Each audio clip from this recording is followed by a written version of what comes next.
Next na step, gagawin natin tong maglalagay tayo ng orange na gradient, yellow and orange na gradient dito sa swords and axe. So first, maglalagay tayo ng white for our base. So dry brushing lang din.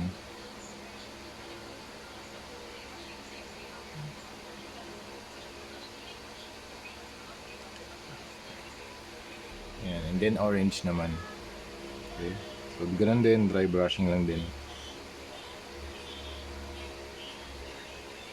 Pati dito sa axe. And then next color naman, yellow and white.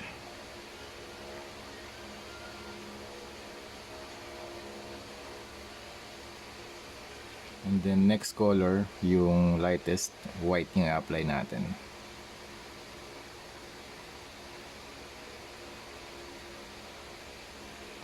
And then fluorescent yellow para mas bright yung yellow effect or yung lava effect natin.